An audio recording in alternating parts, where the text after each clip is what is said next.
অনেক দিন পর এভাবে করে শুকনা সেমাইটা রান্না করা হলো আর তার সাথে নুডলস রান্না করা হয়েছে। এরপর রুটি আর ডিম পোস্ট। তো চলুন ভিডিওটা শুরু করা যাক। শুরুতেই শুকনা সেমাই রান্না করার রেসিপিটা শেয়ার করি। তো প্রথমে সয়াবিন তেল দিয়ে সেমাইগুলো ভেজে নেওয়া হচ্ছে। এদিকে তেলটা অতিরিক্ত গরম হওয়ার কারণে পুড়েই গিয়েছিল কিছুটা। তো খুব একটা পুড়ে যায়নি, হালকা হালকা একটু পুড়ে গিয়েছে। তো এরপর ভালোভাবে নাড়াচাড়া করে এটা ভেজে নেওয়া হচ্ছে।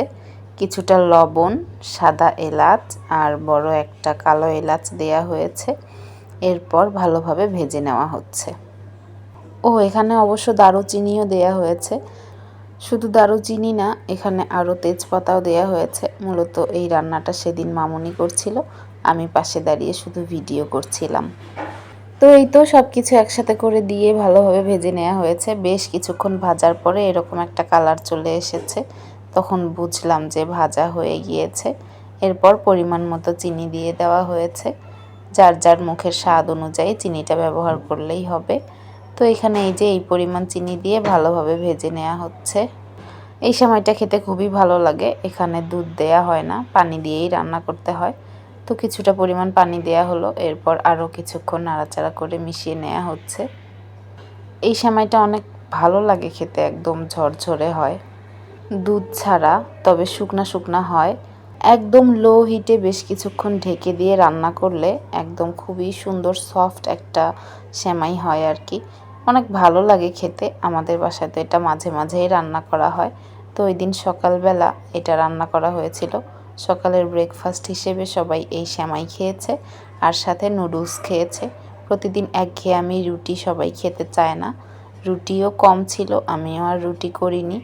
তো যার কারণে নুডলস আর সেমাই দিয়েই সবাই সকালে নাস্তাটা করে নিচ্ছিল।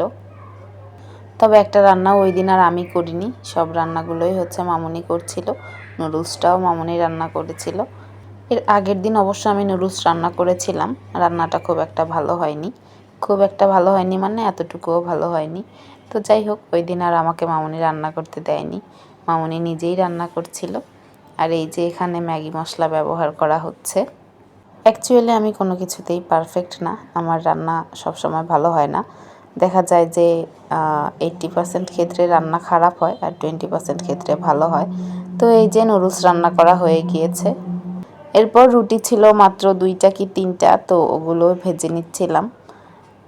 রুটি অল্প ছিল জন্যেই এইসব সেমাই আর নুডলস দিয়ে সকালে নাস্তাটা সবাই করলো। তো যাই হোক, আমারও আর রুটি বানাতে ইচ্ছে করলো না। এরপর এই যে একটা ডিম ভেজে নেওয়া হচ্ছে রুটিটা দিয়ে খাওয়ার জন্য। এর কোনো কিছুই আর আমার খাওয়া হয়নি। তো যাই হোক, আল্লাহ হাফেজ।